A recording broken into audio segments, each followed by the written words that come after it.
अगर आप past 3 trading session दोगे तो market has fallen much way. Market बहुत ज़्यादा वॉलेटाइल हो चुका है और स्टॉक जो है 5% नहीं, 7% नहीं, 10 नहीं, कुछ तो स्टॉक्स है जो 15 से 20% तक फॉल करे और कंटिन्यूस फॉल आ रहा है।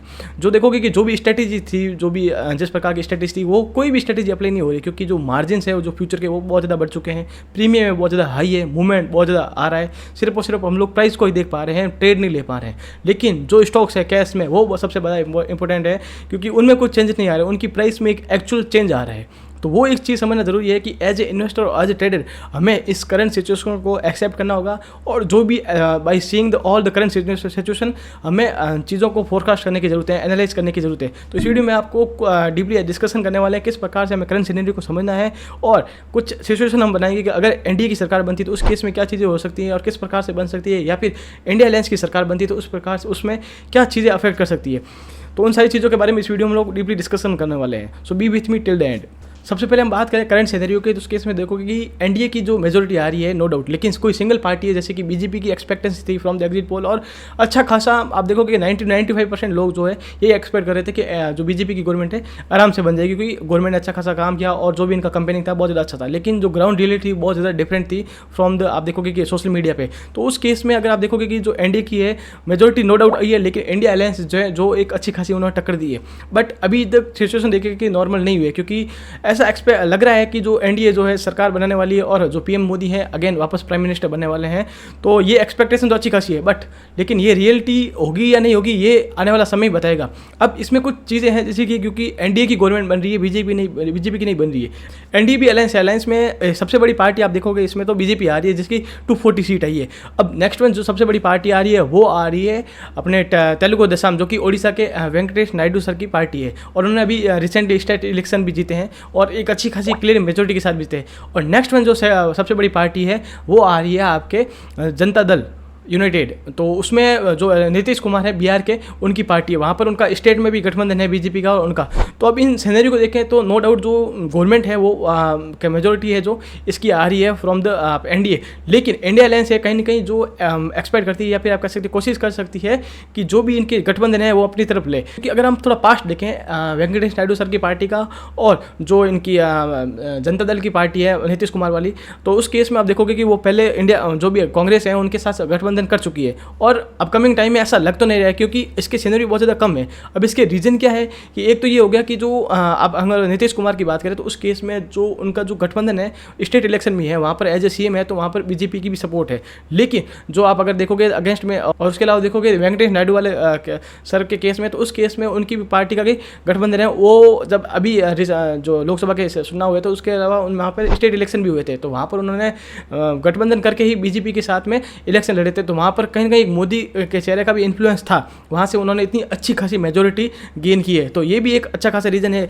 अब अगर हम बात करें अगेंस्ट के केस में, तो क्योंकि इंडिया अलायंस का, तो अलायंस के केस में क्या हो रहा है कि 230 सीटें आ रही है, 233 सीटें आ रही है। तो उस केस में उनकी जो मेजोरिटी के पास आना वो बहुत ज़्यादा हार्ड है। अब हार्ड इसलिए हो रहा है क्योंकि जो अगर इनको मेजोरिटी माना तो इन दोनों बंदों को अपनी पार्टी में लाना पड़ेगा, नीतीश कुमार सर और वेंकटेश नायडू सर को। तो उस केस में इनका आना बहुत ज़्यादा हार्ड है, कंपेरेटिव लग रहा है, क्योंकि रीज़न इसका सिंपल यही है कि वेंकटेश नायडू आप देखोगे तो इन्होंने जरूर पार्टियाँ बदली है, लेकिन ये ऐसा नहीं है कि एक सिचुएशन के साथ पार्टी बदलते रहते हैं। इनका एक तरह से बात कह सकते हो थोड़ा स्वाभिमानी टाइप का आदमी है, तो इनका एक कंपेरेटिवली बहुत ज़्यादा हार्ड लग रहा है, क्योंकि इनको अगर अच्छी खासी मिनिस्ट्री मिल जाती है और अच्छी खासी शर्तें हो जाती है तो ये लॉन्ग लास्टिंग पार्टी चल सकती है, एनडीए की सरकार चल सकती है। और वहीं बिहार के केस में नीतीश कुमार वाली बात करें तो वो भी बहुत ज़्यादा हार्ड लग रही है। हार्ड इसलिए लग रही है, इसको सिनेरियो को हम थोड़ा समझते हैं। अब एग्जिस्टिंग अगर आप देखोगे करंट जो गवर्नमेंट है वहाँ पर बिहार में वो कोएलिशन गवर्नमेंट है विद बीजेपी, नीतीश कुमार की पार्टी और बीजेपी का कोएलिशन है, वहाँ पर गवर्नमेंट फॉर्म करके बैठे हैं। तो आरजेडी के केस में क्या देखोगे कि तेजस्वी यादव वाले केस में, तो अगर वो नीतीश कुमार और तेजस्वी यादव है जो स्टेट इलेक्शन में वहाँ पर गठबंधन करते हैं, अगर यहाँ से सिनेरियो लेके ये चल रहे हैं कि एनडीए अगर नीतीश कुमार छोड़ता है, तो अब एनडीए अगर नीतीश कुमार छोड़ देता है फॉर एग्जाम्पल, तो उस केस में क्या होगा कि आरजेडी के साथ उसको गठबंधन करना पड़ेगा, क्योंकि कोएलिशन गवर्नमेंट है वहाँ पर बिहार में जो है बीजेपी के साथ में। अब वहाँ से आरजेडी को गठबंधन करना पड़ेगा। अब आरजेडी की जो सीटें हैं लोकसभा में वो सिर्फ 3 सीटें हैं, ज़्यादा कुछ सीटें आई नहीं है। तो इस केस में क्या होगी कि मिनिस्ट्री का जो आपका क्या सिलेक्शन होगा वो बहुत ज़्यादा हार्ड हो जाएगा, क्योंकि पार्टियाँ जो मेजोरिटी के केस में बहुत ज़्यादा बड़ी हो जाएगी। मतलब कि कांग्रेस है उनका भी एक अच्छा इन्फ्लुएंस रहेगा, AIDMK है, TMC है, RJD भी, क्योंकि इनके साथ बिहार की नीतीश कुमार के साथ गठबंधन है और नीतीश कुमार की पार्टी इटसेल्फ हो गई। फिर वेंकटेश नायडू की इटसेल्फ हो गई, और उसके अलावा आप कह सकते हो कि ये समाजवादी पार्टियों की, तो इन सारी गवर्नमेंट है 7-8 जो है आप देख सकते हो कि गवर्नमेंट जो है या फिर आप कह सकते हो पार्टियों से बन के इंडिया अलायंस उभरेगा। और इसके कारण जो है कि पावर शेयरिंग है वो मेरे हिसाब से, जो मेरा इसमें एनालिसिस है कि नीतीश कुमार और वेंकटेश नायडू सर को इतनी अच्छी मिलेगी नहीं। इसके कारण जो है कि वो अपना इन्फ्लुएंस है वो इतना अच्छा होगा नहीं, और इसलिए जो है कि ये शायद बीजेपी में रह सकते हैं। तो ये तो एनडीए का करंट सिनेरियो हो गया। अगर इसमें सिनेरियो देखें तो ये हो सकता है कि दो मंत्री पद हैं जेडीयू को, या फिर आप कह सकते हो कि वेंकटेश नायडू सर वाली पार्टी को, उन दोनों को थोड़े अच्छे ऑफर कर ले और जो गवर्नमेंट अच्छे से रन कर सकती है।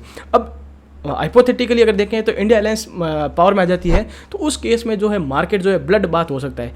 ब्लड बाथ इसका सिंपली मैनर रीज़न ये है क्योंकि आप देखोगे कि एक तो है कि बहुत ज़्यादा बड़ी कोएलिशन है। एक कोएलिशन होता है कि 1-2 पार्टी की कोएलिशन हो, 3-4 पार्टी की कोएलिशन हो तो समझ में भी आता है, लेकिन 7-8 बड़ी पार्टियों का कोएलिशन एक बहुत ज़्यादा डेंजर है। अब किसी भी एक पार्टी का अगर कहीं ना कहीं मन मुटाव हो जाता है तो उस केस में जो है गवर्नमेंट जो है बिखर सकती है, और इस चीज़ का डर है एनी टाइम पूरे, अगर 5 साल हाइपोथेटिकली बता रहा हूँ, 5 साल जो है इंडियन स्टॉक मार्केट में रहेगा। अगर कुछ भी ऐसी चीज़ आती है तो उस केस में जो है पॉलिसीज है जो शिफ्ट हो सकती है। अब जो अगर इंडिया अलायंस आता है पावर में तो उस केस में क्या होगा कि जो भी मोदी गवर्नमेंट की जो भी पॉलिसीज है, क्योंकि वो ये कोशिश करेंगे कि मोदी का जो प्रभाव है जो उन्होंने किया है वो कम हो सके, क्योंकि अपकमिंग टाइम में वो स्टेट इलेक्शन है जो भी आने वाले हैं, लोकसभा के आएंगे, तो उस केस में वो विन कर सकते हैं। कहीं ना कहीं एक मेंटलिटी रहती है।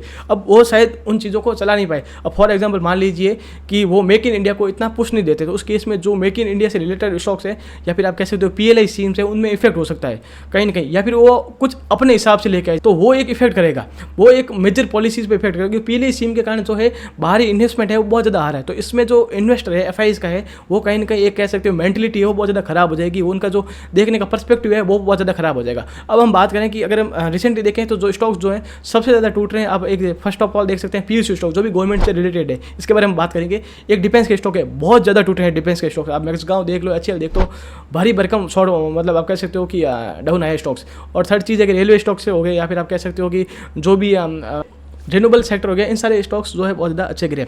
कि एक चीज़ है कि मान लीजिए वेस्ट है, वेस्ट के साथ में हमारे आपको हम क्या चल रहे हैं कि न्यूट्रल पॉलिसी लेके चल रहे हैं। हम क्या है कि अलाई नहीं है किसी की, हम पार्टनर की पॉलिसी लेके, अलाई मतलब कि हम जुड़े हुए नहीं है, हम लोग एज अ पार्टनर की पॉलिसी वेस्ट के साथ लेके चल रहे हैं। अब यहाँ पर हमारे रिलेशन जो है रशिया के साथ भी अच्छे हैं और जो वेस्ट है उसके साथ भी अच्छे हैं, लेकिन करंट गवर्नमेंट जो है उनका क्या आप कह सकते हो कि एक थोड़ा बहुत प्रभाव रहा है कि वो इंडिपेंडेंटली बहुत अच्छा काम करे और मेक इन इंडिया को बहुत ज़्यादा पुश दे रहे हैं। अब डिफेंस के सेक्टर में HCL देखोगे, ब्रह्मोस एक बहुत अच्छी मिसाइल है जो हम रशिया के साथ बना रहे हैं।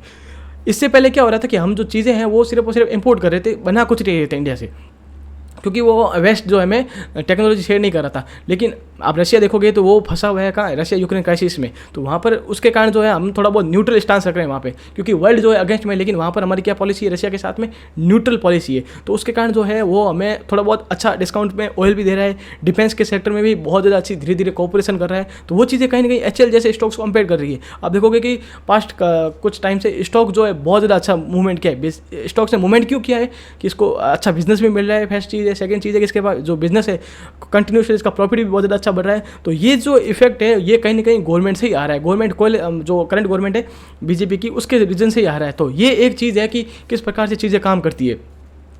अब PSU के स्टॉक देखोगे तो PSU के स्टॉक्स में क्या था कि पहले जो आप देखोगे जो भी किसान थे, किसानों को आप देखोगे कि जो लोन है बहुत ज़्यादा माफ़ किया जाता था इन द UPA गवर्नमेंट जो कांग्रेस की सरकार थी उस केस में, क्योंकि वो फ्री भी बहुत ज़्यादा देते थे जिससे कि कहे कि वोट आ सके।